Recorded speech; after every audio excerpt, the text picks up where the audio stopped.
ہے اسلام نے کس قدر, دیکھیں شعیب علیہ الصلاۃ والسلام کی قوم, ان کو تباہ کیا ہے تجارت میں دھاندلی کی وجہ سے.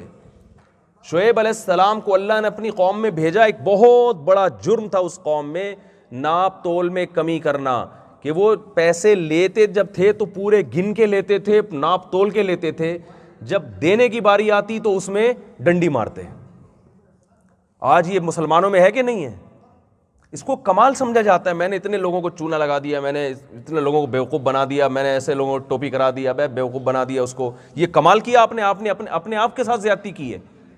شعیب علیہ الصلاۃ والسلام نے اپنی قوم سے کہا انی اراکم بخیر, میں دیکھتا ہوں کہ تم قحط زدہ لوگ نہیں ہو, تم بھوکے نہیں مر رہے, پھر کیسے لوگوں کے ساتھ دھوکہ کرتے ہو.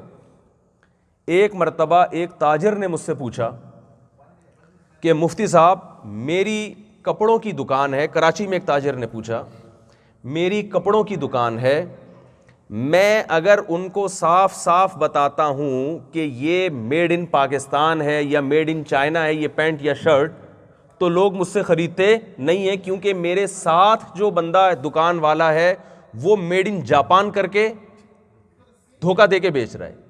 ایک جرم تو یہ. دوسرا جرم, میں اگر یہ بتا دوں کہ مجھے یہ پینٹ اتنے میں پڑی ہے تو پھر مجھے صحیح پروفٹ دینے کے لیے کوئی تیار نہیں ہے, مجھے یہ کہنا پڑتا ہے, ڈبل میں جھوٹ بولنا پڑتا ہے. اگر میں سچ بولوں گا تو میرے ساتھ جو دکان والا ہے وہ جھوٹ بول کے وہ زیادہ پروفٹ کما لیتا ہے, تو میرا تو کاروبار کیا ہو جائے گا, ٹھپ ہو جائے گا. میں نے کہا یہ جو آپ نے جھوٹ بولنے کی دلیل پیش کی ہے نا جواز کی, کہ چونکہ ساتھ والا جھوٹ بول رہا ہے اور اس کا کاروبار چل رہا ہے میرا نہیں چل رہا, تو یہی دلیل کوئی اگر آپ پر فٹ کر کے آپ کو ٹوپی کرانا شروع کر دے تو کیا آپ اپنے حق میں اس دلیل کو دلیل مانو گے؟ کہہ رہے کیسے بھائی؟ میں نے کہا آپ جو کنٹینر لے کر آ رہے ہو پینٹ کا یا شرٹ کا, جہاں سے بھی لا رہے ہو, جس تاجر نے آپ کو بیچی اس نے اسی دلیل سے دھوکہ دیا آپ کو. یا آپ کسی دکان پہ خریدنے گئے کوئی چیز, اس دکاندار نے آپ کو دھوکہ دیا کہ مجھے اتنے کی پڑی ہے, اور اس نے اپنا پروفٹ رکھ کر آپ کو بیچ کے دھوکہ دیا. آپ کو جب بعد میں پتہ چلا کہ اس نے مجھے دھوکہ دیا ہے, آپ کہتے ہو بہت اچھا کام کیا, یہ دھوکہ دینا آپ کے لیے بالکل حلال تھا. اس لیے حلال تھا کہ آپ کا ساتھ والا بھی دھوکہ دے رہا ہے, تو آپ آئندہ بھی مجھے دھوکہ دیتے رہیے گا, کیونکہ آپ کا پڑوسی بھی ایک نمبر کا دھوکے باز ہے. تو جب تک پوری دنیا کے سارے انسان دھوکے سے توبہ نہیں کر لیتے تو پلیز آپ کا یہ رائٹ ہے, آپ کا یہ حق ہے, آپ مجھے دھوکہ پابندی کے ساتھ دیتے رہیں. تو میں نے کہا یہ دلیل مان لو گے؟ کہہ رہے نہیں. تو یہی تو شعیب علیہ السلام کی دعوت ہے کہ ایک طرف تم کہتے ہو کہ ہمارا گزارا نہیں ہوتا, تاجر کہتے تھے گزارا نہیں ہوتا, لہذا ہمیں ڈنڈی مارنی پڑتی ہے. تو پیسے لیتے ہوئے اگر پیسے دینے والا ڈنڈی مار دے تو اس کا بھی تو رائٹ تسلیم کرو نا. کیا خیال ہے بھائی؟ پہلے تول کے بکتی تھی نا چیزیں, چاندی جو آپ جو قیمت لیتے تھے چاندی کو تولا جاتا تھا, اس تولنے میں گڑبڑ کر دیتے تھے. تو آپ پھر یہ بھی تو برداشت کریں کہ سامنے والا تولنے میں گڑبڑ کر کے زیادہ چاندی دکھا کے کم دے رہا ہے, تو آپ کہیں تمہارا بھی رائٹ ہے کیونکہ مہنگائی کا دور ہے, گزارا نہیں ہو رہا.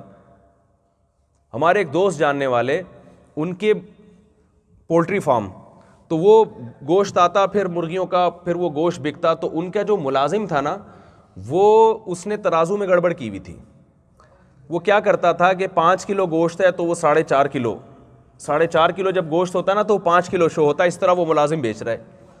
تو وہ صاحب کہتے ہیں میں نے اپنے ملازم کو جا کے پکڑا کہ تو مجھے حرام کھلا رہا ہے نالائق.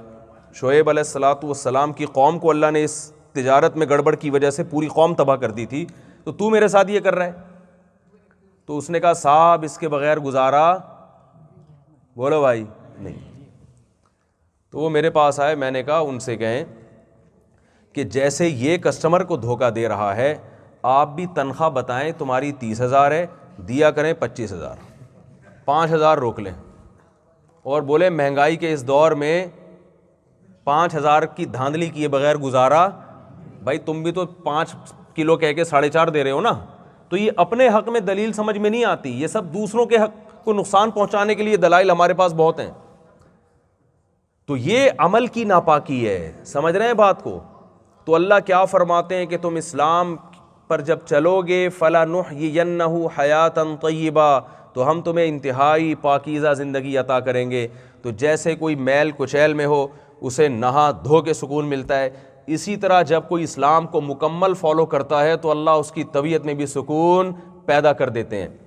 تو میں اب اصل موضوع کی طرف آتا ہوں جو اتنے دنوں سے انہوں نے اناؤنسمنٹ کی ہوئی ہے.